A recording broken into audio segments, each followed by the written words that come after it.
does it mean to build a legacy on your own terms? I'm Tanya Hendricks, and this is Legacy Her Way, the podcast where we explore how women are creating powerful personal legacies through family, faith, business, community, and beyond.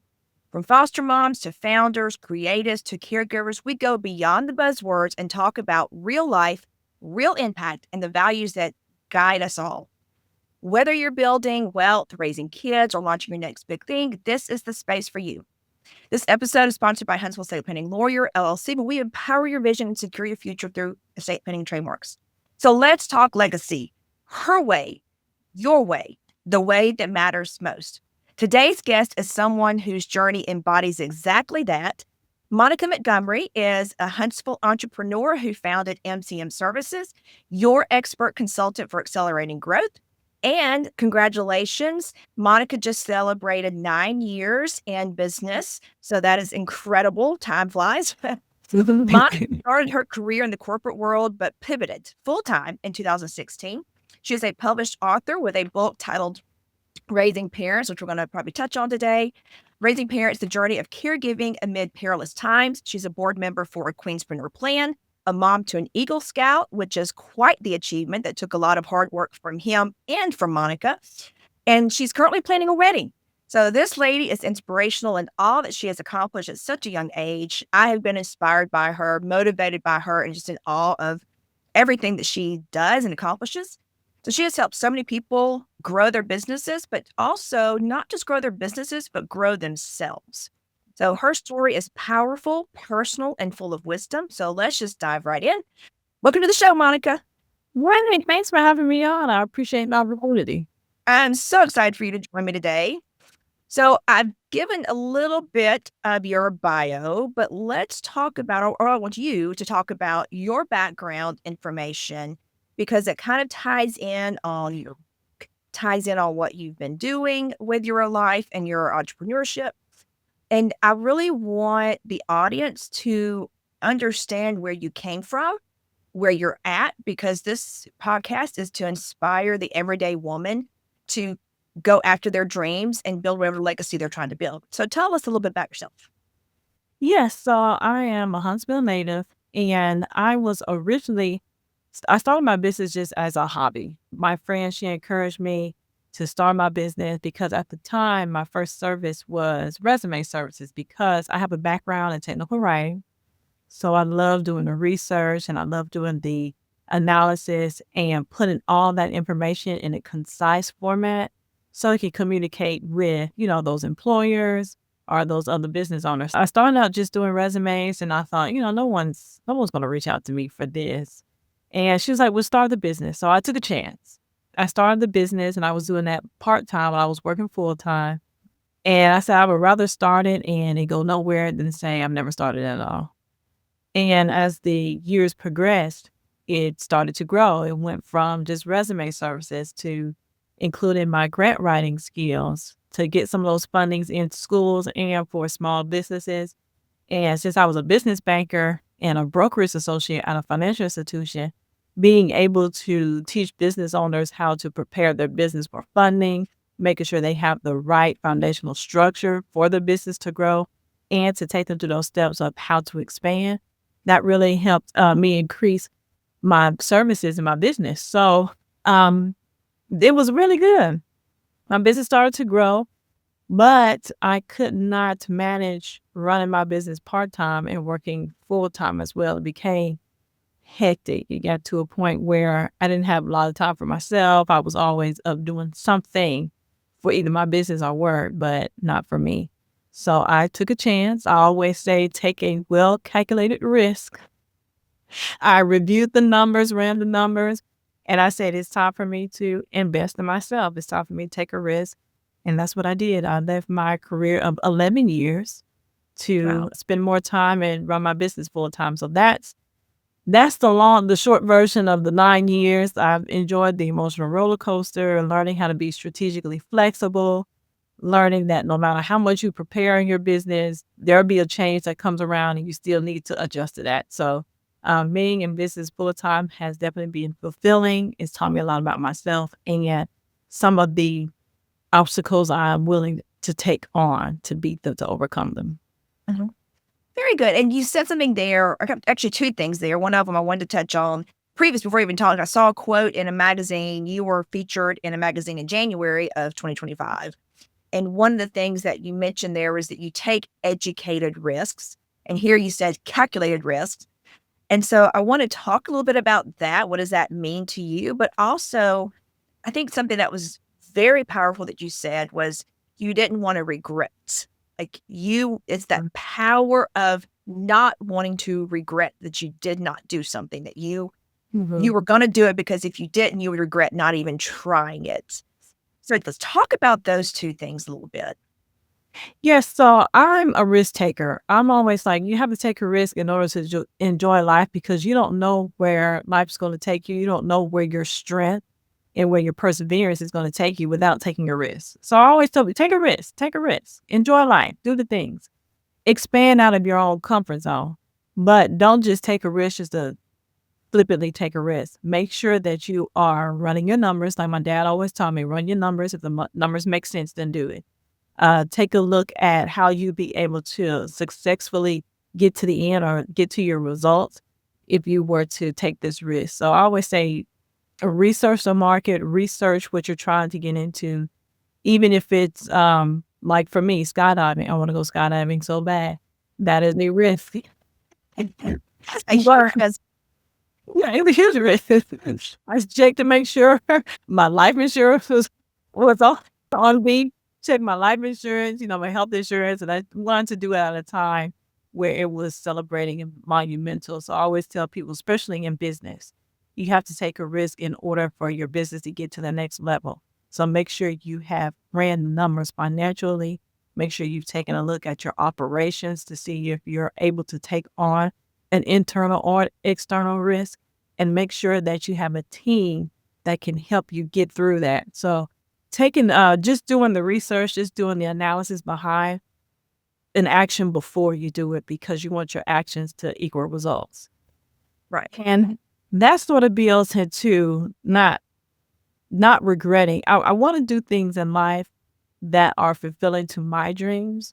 And my dreams are not just selfish. They're not just something I want to do just because I want to do it, but I do want to make an impact for the people I'm trying to help, for the community I'm trying to build. So that's why when it came to business, I said, okay, I have to do it. I have to do it because it kept coming in my mind. It kept bothering me. It was like a thorn in my flesh. It kept bothering me. So I wanted to take that risk. I wanted to step out on faith and test myself a little bit. Just do that case study on myself. Am I capable to manage the business? And so far it's been working, but I would rather say now, okay, I'm glad even if my business fails tomorrow, I have to close it. I would be glad that I actually ran the business instead of always questioning me, oh, could I have done that? Should I have done this? Because a lot of times we don't get into things because we're either afraid of failure or afraid of succeeding. And for me, it was the success, because if my business continues to grow and it does great, okay, well, what does that require of me? How much will I have to stretch my comfort zone? What will I have to do? How will I change to meet these levels of business? So a lot of times we let failure and success prevent us from taking that risk, to taking that chance. And so that's why I don't have any regrets right now. Life has been able to lead me to where I am right now. Good. I think it's important that you pointed out that sometimes we fear success as much as we fear failure.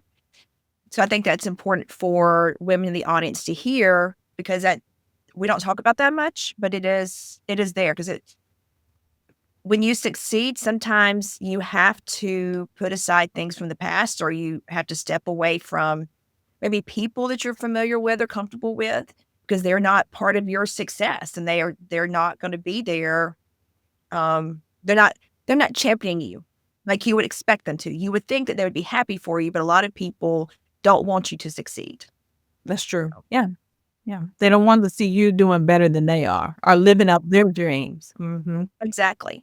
So when you were thinking about going full time into this business back in 2016, or at any point, was there a moment when you realized that you were building something lasting, or that Or were you intentional from the beginning that you were going to build something that was going to last, that was going to be a legacy for you? Originally, I didn't see it as something that was going to be a legacy because I had this roadmap, this career path that I wanted to follow so bad. Ever since I was young, I always wanted to be an attorney, and I wanted to be an attorney for the Securities and Exchange Commission. That's why I went to school, I went to a lot of summer sessions to learn about law school and how to take the LSAT and trying to get in these study groups and applying to law school. And now, at the age that I am, I understand why I didn't get into law school. Back then, I was frustrated. I was angry. I was angry at myself and at, external factors. I said, just let me into law school. But I get that now. So, yeah, originally my business was just something for me to exercise my talent, exercise my skill in technical writing and strategy. But now that is in 9 years, I would say about 4 or 5 years ago, I realized I can make more of an impact helping business owners through my own business than I could working in a financial institution. Working in a financial institution, I was limited to how much resources, how much information I could give them, especially since we have such short time frames. It was like hour sessions to be in a bank. And I just felt that I was doing a disservice. I didn't like the fact I had to restrict myself in order to help them. So when I got to a point in business in my career where I sort of tapped out, I have to wait, at least another 5, 7 years before I can advance to the next position. I said, well, why should I have to wait? Instead of building a reputation for someone else, I can do that for my business and still be impactful to a greater audience than just in Madison County, Alabama. So that was, I feel that's the legacy I'm leaving now. I'm doing better, being a better source of good through my business than I was working for somebody else. Wonderful. So now you realize, and I think you touched on this, but you realize that the reason that you didn't get into law school or go to law school was just for a bigger purpose? Yes, for a bigger purpose. Now, it's still on my bucket list to go to law school. It can still be a reality, but I just haven't focused on it right now. You have a lot going on right now. So what is something that you had to let go of in order to build a better future for you? And I'm thinking specifically about your experiences growing up. Some of the things you mentioned in your book, Raising Parents, your parents obviously had a tremendous impact on your life. And some of the things you pointed out was, just in one example is that both your parents had some health issues come up, and you talk about being some heart issues, and they immediately wanted some bad food. And you're like, come on. I think your quote was like, ma'am.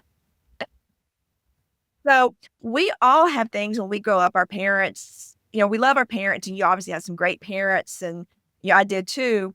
But there are some things that we have to put aside and we have to kind of put behind us in order to build a better future. So what are some of those things that you had to let go in order to build a better future for you? Two things. One, I'm a servant. I love servant leadership. That's my passion. I think that's one of the gifts that the Lord gave me is being a servant. So I don't mind helping. I'll help all day long. But I had to learn how to put boundaries on that.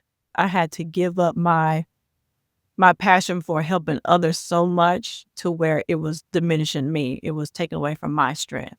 And so I had to learn that I couldn't always be a helping hand to others if I had been tough myself or I haven't taken self-care or refill my cup. So I did have to learn, okay, you can't, even though that's your passion, the Lord still gives you boundaries. He still allows you to say no. And that was the biggest thing, is learning that no is a sentence. You don't have to say no because of this, that, and the other. No, just say no. And that's what I've learned. Yeah, it's a whole sentence. That's actually my word for the year. No.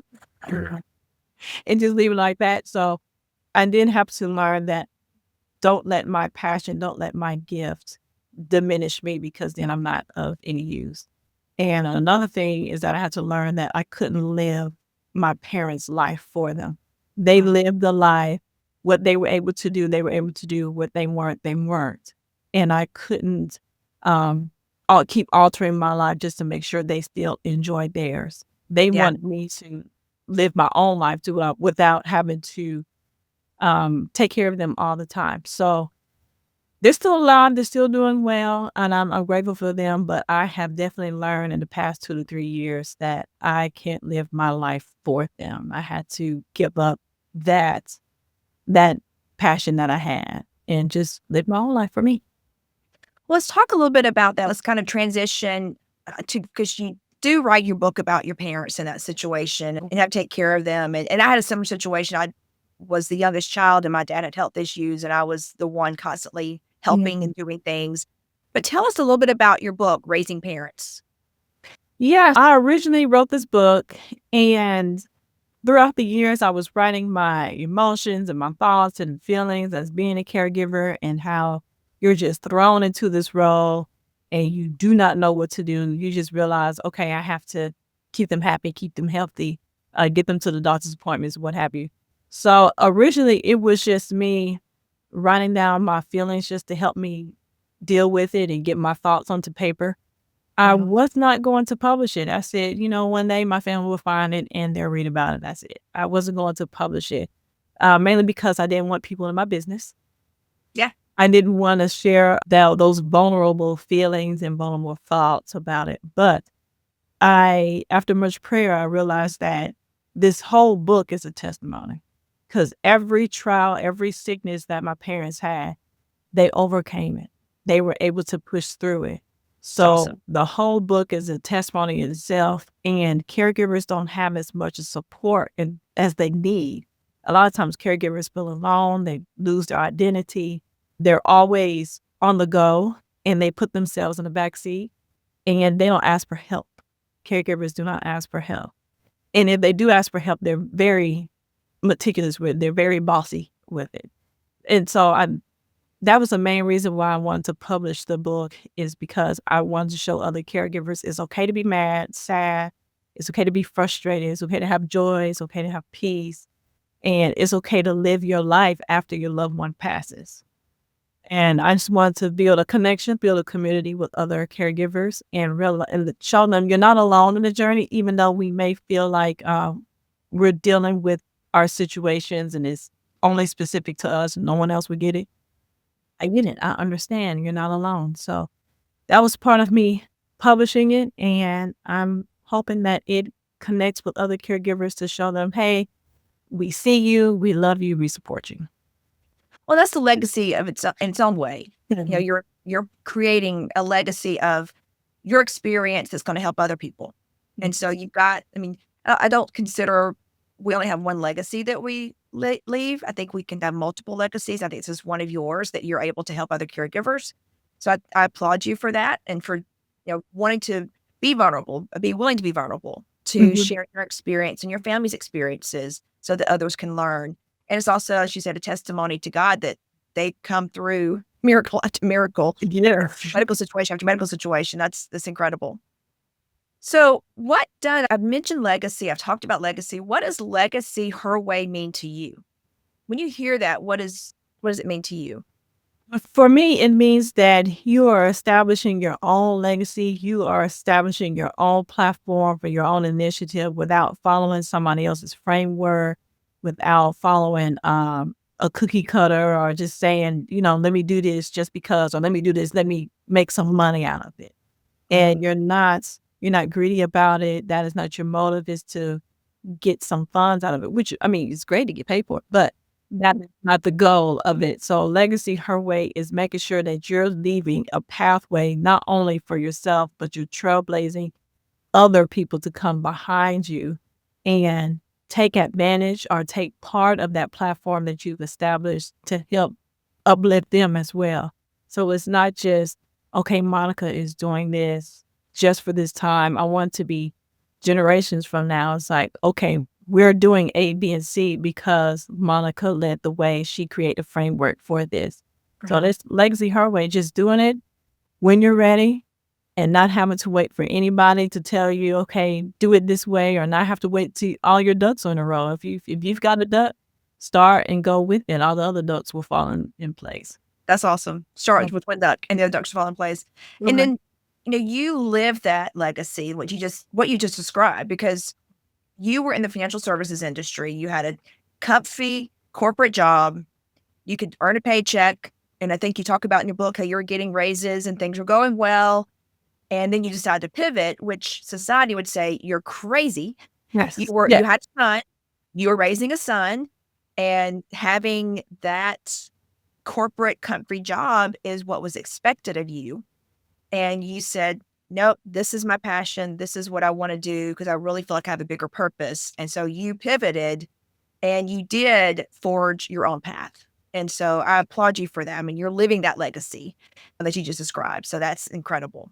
Thank you. Thank you. Because, yeah, a lot of times that biweekly paycheck and those benefits, they sort of bound us. They bound us. And we don't want to step outside of that because that's comfort. We know that is coming. We know that it's stable, but you've got to take a chance. It's crazy until it works. It is. It is crazy. It's crazy until it works, like you said. Yeah. So, what's one, and I know you work with a lot of businesses, you work with business owners to help them grow.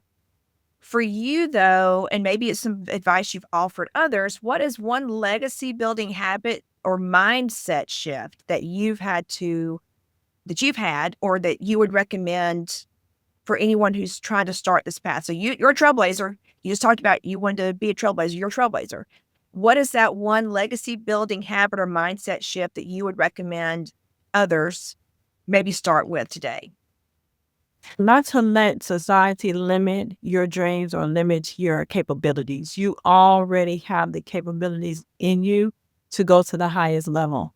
So anytime I accomplish another year of business or make it through another quarter of my business, I always tell myself, like, okay, like, Lord, this is not it. I know you have something more for me because you said it in your word, you said it in my prayers.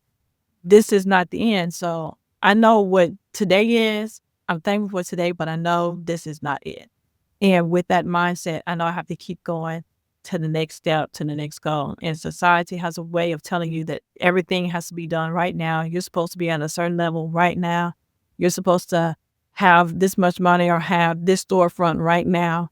But you don't have to have everything. Don't let society set your timeline. Don't let society overcrowd your mindset. Just continue to read, continue to connect with other people who are higher levels than you are. And also just have that mindset that where you are right now is not it. That's not the comfort zone. You have to get to the next level. And I know we've got a few more minutes. I want to touch on something too that I noticed when you were approaching your 9-year anniversary. You started doing some videos about your failures. And one of the interesting things, and the reason I think about it right now is because of what you just mentioned. When you're giving your advice to the people to get started, is you have to recognize some things.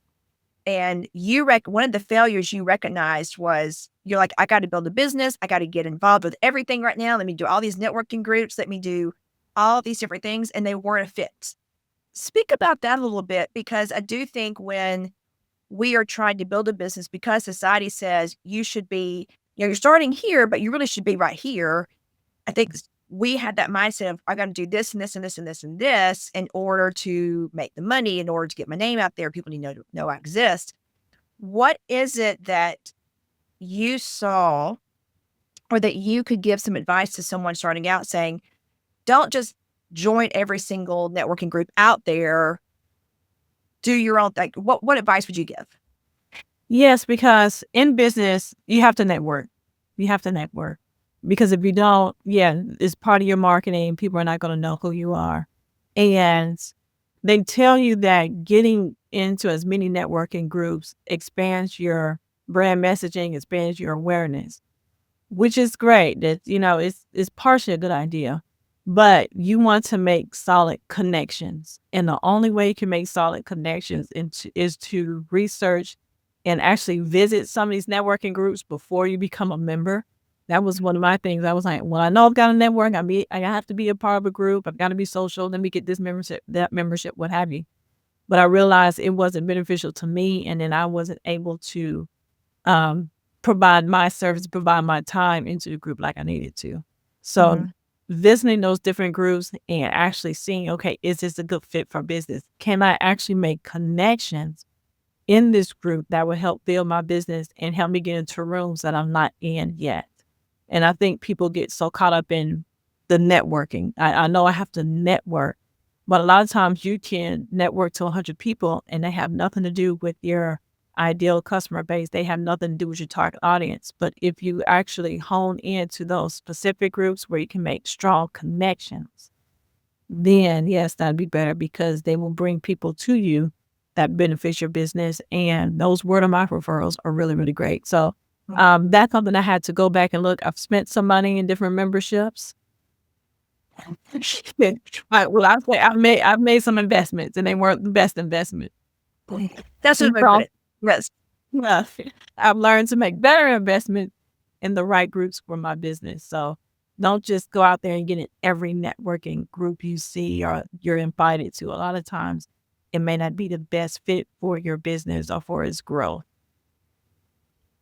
Well, let's talk about your business because you do help businesses grow. So tell us Mhm. about MCM Services. Yes, so MCM Services is a business development company. I use strategic management and operations analysis to help small to mid-sized businesses grow to the next level. And that includes doing market research to make sure that their business is performing at the same rate the industry is and making sure that they're having enough revenue coming into their business to meet those financial projections. A lot of times people have good ideas for their business, they have a good service, they have a good product. They just don't know how to operate the business, which is fine. Everybody is not a good business operator, but helping those people who want to change their mindset to a CEO and a CEO mindset and make sure they're using the resources and the manpower and the systems to help build their business. That's what my business does. We want to get you to the next level. So we want to get you past the 1, 3, 5, 7 years of business. We're trying to get you to 10, 20, 30 years. And that's what we do. We're your consultant. We're a part of your team. And on your team, we make sure that we help your business for your financial goals, your operations goals, and your management goals too. And I noticed that you have launched a new opportunity for people to work with you called Business Growth Potential. What Yes. is that? Now people can find out about that. Yes, because having a consultant on your business can be pricey. And sometimes people are not ready for that price point or for that long range planning. Typically, I'm with my clients for at least 6 months, typically years to 2 years. And some people just need something right now for the business. They're still in the beginning stages. And I didn't want to neglect them. I still wanted to give them resources. So I found myself constantly giving them resources. Well, here, check this out. Well, these are links that I use for grant applications. This is a price strategy I think will work for you. And I was finding myself doing that a lot over and over again. So I already had an online system built in my business. I just wasn't promoting it. I just wasn't putting it out there. So I said, okay, this is an opportunity. Instead of trying to create a whole new thing, just go ahead and use the online platform that I have for those people who are trying to build to that next growth level or get those people prepared to work with me, to have me as their consultant. So that's the online platform. They still get access to the webinars I host. They still get access to the resources in order to obtain business funding for grants and business credit. They also get those partners that can help them with expanding their business credit. They get the resources. If they need a tailored answer, a specific answer for their grant application, they can get that on the online platform. They can also schedule a consultation with me as well. So they get all of these resources instead of me trying to send it to individual people all the time.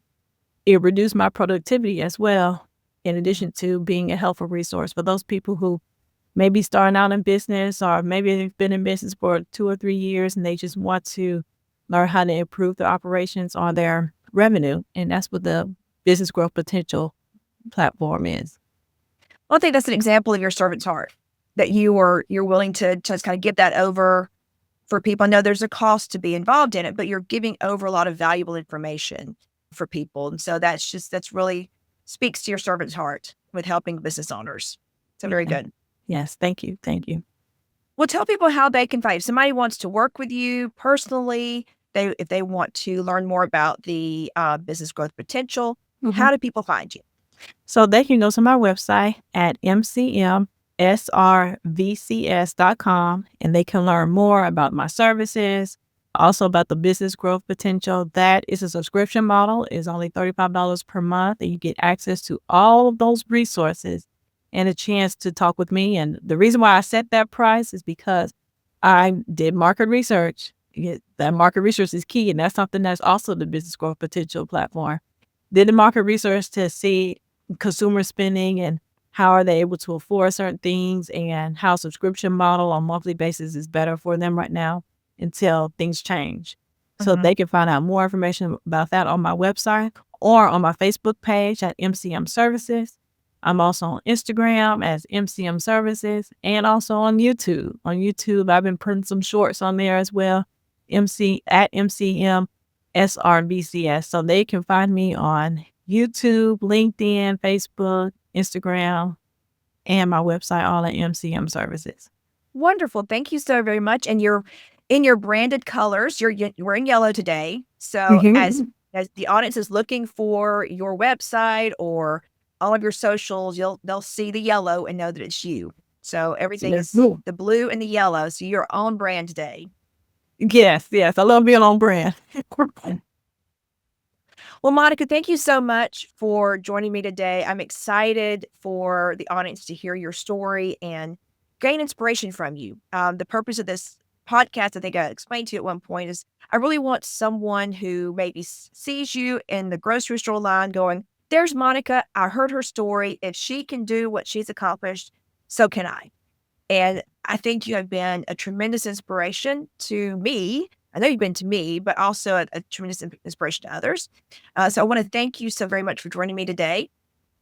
And I want to thank all of you for listening to Legacy Her Way. If today's conversation inspired you, moved you, or made you think differently about what legacy means, you're not alone. Believe me, Monica just incredible, incredible. So be sure to follow the show so you never miss an episode. And if you're feeling generous, leave a review to help more women find inspiration for their own path to legacy. Until next time, keep boldly building, loving deeply, and living your legacy her way. Thank you.